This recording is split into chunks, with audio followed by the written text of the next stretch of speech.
In myelofibrosis, we are happy to have another JAK inhibitor approved, and now we have on the market, in the United States at least, 3 different JAK inhibitors. So we can address that question that you're asking me about. First of all, we can talk about which patient is the best patient for a particular JAK inhibitor. And then we can also talk about sequencing.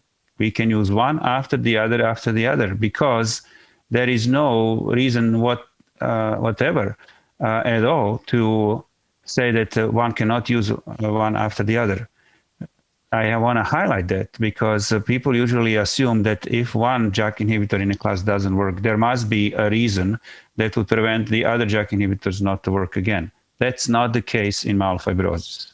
So let's take a look at the frontline setting. We have a newly diagnosed myelofibrosis patients, and as we know, since 2011, Ruxolitinib would be used in that setting in people who have platelets above 50, and you would adjust the dose, the starting dose based on a platelet number. So 5 milligrams twice a day if the platelets are between 50 to 100, for example, and higher doses if the platelets are higher. Well, this is important because 5 milligrams twice a day is not really a very good dose of Ruxolitinib. We know that that dose does not provide optimal care for that patient in terms of decreasing the symptoms and decreasing the spleen. The goal of therapy is to go up on a dose from 5 twice a day to 10 twice a day and higher, because only then you can optimally care the patient. Now, in that setting, perhaps, equally, you can think about Fedratinib. Fedratinib is approved for the frontline use in people who have a platelets above 50, so it's one or the other. But in particular, in patients who have a lower platelets, you don't dose adjust Fedratinib. So you could say, perhaps in that setting, I should consider Fedratinib. It's simpler. There is no dose adjustments necessary. You do have to give prophylactic GI medications because there is some irritation of the GI, like nausea and perhaps some diarrhea occasional, but that doesn't really affect the patient much. And you give people thiamine when you give Fedratinib to prevent any distant possibility of central nervous system toxicity, but it's relatively simple. So you have here opportunity to benefit the patients one or the other with your best choice.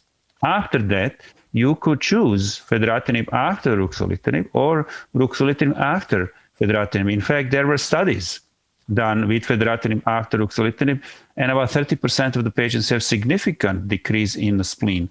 We say this is about a 35% volumetric reduction or half by palpation, and improvement in quality of life. About 30% of the patients as well, roughly, have about half of the symptoms gone.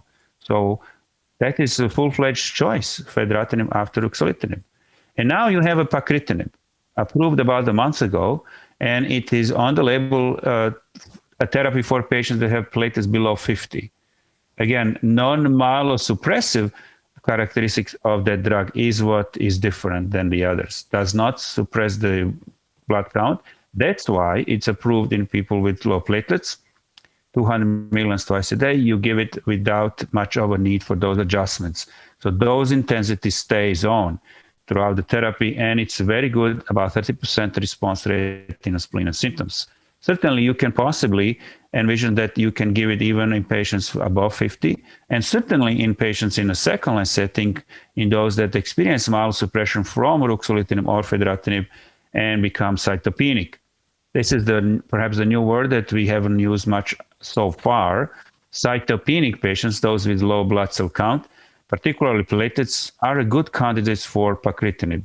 And you can give it, no reason why not, after first-line Ruxolitinib or Fedratinib.